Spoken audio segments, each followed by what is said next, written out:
15,000 years ago, somewhere on the edge of a human campfire, a wolf made a decision that would change both of their species forever. Not a dramatic decision, not a calculated one. The wolf didn't choose loyalty or companionship or love. It chose a pile of bones someone had thrown away. And that one small choice, repeated night after night, generation after generation, produced something neither species intended. Something that now sleeps at the foot of your bed, waits by your door, and feels your emotions before you've named them yourself. This is not a story about humans taming wolves. That is the version we tell ourselves. The real story is more complicated, and what it reveals about loneliness, about need, about what humans were missing even then is something most people have never considered. Let's start with what we actually know.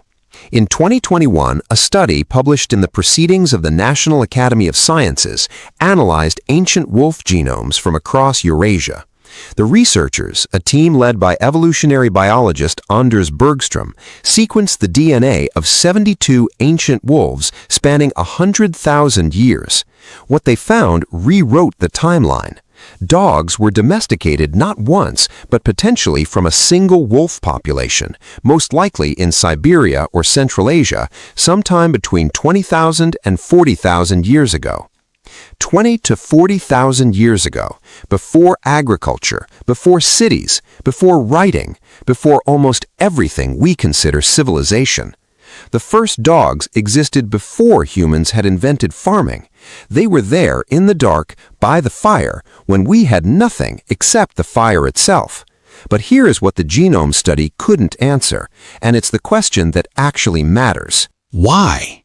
Why would a wolf, an apex predator with no evolutionary reason to seek human company, begin tolerating the proximity of the most dangerous animal on the planet? And why would humans, who had every reason to fear large carnivores, allow it? The answer begins not with affection, it begins with trash. Hunter-gatherer camps produced waste, bones, scraps, discarded plant material, the remnants of meals. And waste attracted wolves. Not tame wolves, not friendly wolves, just hungry wolves operating on pure instinct, the same instinct that makes any predator investigate a potential food source. Most wolves ran when humans approached, most were killed or driven off, but a small number, the ones with slightly lower stress responses, slightly higher tolerance of proximity, slightly less reactive to sudden movement, those wolves could stay closer. And staying closer meant more food. Researcher Brian Hare at Duke University has spent years studying the behavioral genetics of domestication. What he and his colleagues found is that the wolves who became dogs were not selected for strength or hunting ability or intelligence in the way we usually mean it. They were selected for a single trait: tolerance. The wolves that could tolerate humans lived longer, ate more, reproduced more, passed that tolerance to their offspring. And their offspring, already slightly more comfortable around humans than their parents, were selected again and again and again. This process had no designer. No one decided to domesticate the wolf. No ancient human looked at a wolf and thought, "I will make this into something I can love." It happened the way most profound things happen in nature, by accident, through repetition, over a timescale too long for any single participant to observe. But here is where the story gets strange. As the tolerance genes spread through the wolf population near human camps, something else started happening. Something nobody expected, and something that took researchers decades to understand. The dogs began to change shape. In 1959, Soviet geneticist Dmitri Belyaev began a famous experiment with silver foxes on a fur farm in Siberia. He selected foxes purely for one trait: tameness. Not intelligence, not physical health, just the willingness to approach a human hand without fleeing or attacking. Within 10 generations, the tame foxes began to develop floppy ears. Within 20 generations, curly tails. Within 40 generations, roughly the same number of generations it takes a human family from great-great-grandparents to grandchildren, the foxes had spotted coats, shorter snouts, juvenile facial features. They whimpered for attention. They wagged their tails. They sought eye contact. Nobody selected for any of those traits. Nobody wanted spotted foxes or floppy ears. Belyaev selected only for tameness. But tameness came packaged with something else, a cluster of developmental genes that, when dialed down for aggression, also altered physical development, coat patterns, and, crucially, one specific cognitive ability. The tame foxes could read human gestures.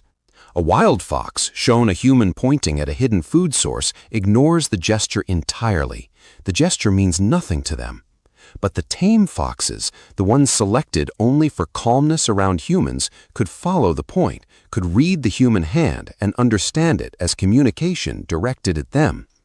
This had never been observed before in a non-human animal, not in chimpanzees, our closest relatives, who share 98.7% of our DNA, not in wolves themselves, only in the domesticated foxes and only after selection for tameness. Brian Hare later confirmed the same ability in dogs. A dog understands human pointing better than a chimpanzee does, better than any other species on Earth. This is not training.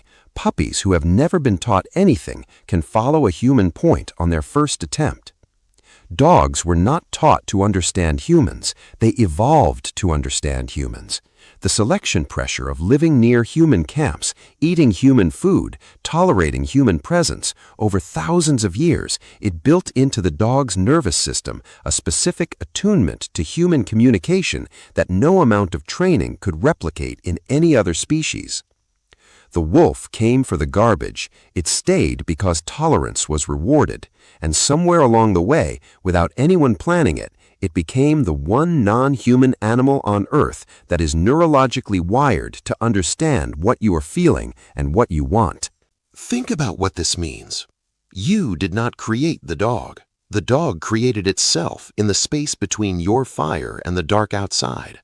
You provided the waste, the warmth, the evolutionary pressure, but the transformation, the floppy ears, the wagging tail, the ability to read your face, that happened inside the wolf.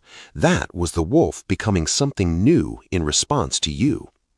And now consider this. The average American adult reports having fewer than 2 close friends. The Surgeon General declared loneliness a public health epidemic in 2023. Study after study finds that Americans are spending more time alone, feeling more disconnected, struggling more with the sense that nobody truly knows them. And in the same country, in the same era, there are 90 million pet dogs. 90 million. More American households have a dog than have children under the age of 18. Americans spend over $150 billion a year on their pets. A survey by the American Pet Products Association found that 67% of dog owners say their dog is their closest companion, not their closest animal companion, their closest companion, full stop. The animal that came to us for garbage has become, for millions of Americans, the primary source of daily physical touch, unconditional emotional response, and the feeling of being known. And here is what nobody asks about that. The dog evolved its ability to read you over 20,000 years of proximity to human camps. It learned to track your eyes, follow your gestures, respond to your emotional state, because the wolves that could do those things survived, and the wolves that couldn't did not. The dog's attunement to you is not accidental. It is the product of 20,000 years of evolutionary selection pressure. The dog is, in a very real sense, the animal most perfectly designed by the conditions of human life to meet a specific human need, the need to be seen, to be responded to feel that something in the world is oriented entirely toward you. And that need, the one the dog meets so perfectly, is the same need that hunter-gatherer bands met for hundreds of thousands of years before the dog existed, the need to be known by a group, to have your emotional state registered and responded to by others who shared your fire. The dog filled a hole that used to be filled by people. Not because anyone planned it that way, not because humans consciously chose dogs over community, but because the same evolutionary accident that produced the dog also, over time, made the dog uniquely suited to step into the space that human disconnection left open. You reach down to pet your dog and it looks up at you with the same eyes that first watched humans across a firelit clearing 20,000 years ago. It knows what you are feeling before you do. It was built across millennia specifically for that moment. The wolf came for the scraps. The human let it stay because it was useful. Nobody planned what it would become. Nobody planned what we would need it for. Subscribe, please.